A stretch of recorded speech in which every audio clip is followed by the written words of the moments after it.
नमस्कार, मी प्रतिभा सिग्नेचर रेसिपीमध्ये आज आपणास पौष्टिक लाडू सोप्या पद्धतीने कसे बनवायचे ते दाखवणार आहे।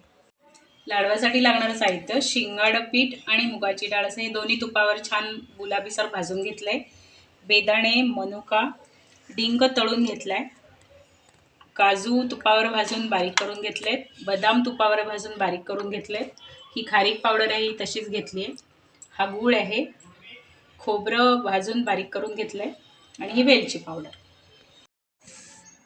हा गूळ कढईत टाकत आहे आणि आता हे बाकीचे सगळे पदार्थ 50-50 ग्रॅम घेतलेले आहेत आणि गूळ हा 1.25 किलो आहे।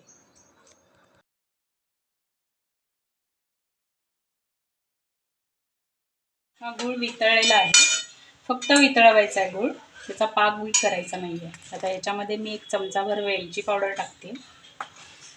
ह्याच्यामध्ये आता मी हे बेदाणे टाकते, मनुका बेदाणे दोन्ही टाकून घेते। नंतर हा मी डिंक टाकते। हा लायाचा डिंक आहे, त्यामुळे हा बारीक करायला लागत नाही।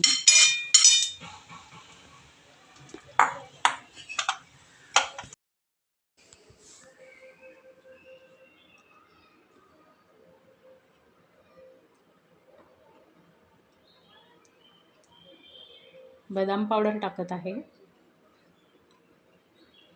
आता ही काजू पावडर टाकत आहे।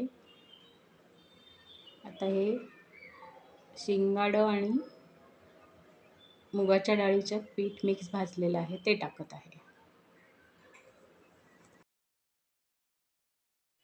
हे आता लाडूचं मिश्रण सगळं तयार आहे आणि आता थोडंसं लाडू वळण्यासाठी कोमट पण झालेलं आहे। तर आता ह्याचे छानसे आपण छोटे छोटे लाडू वळून घेऊ।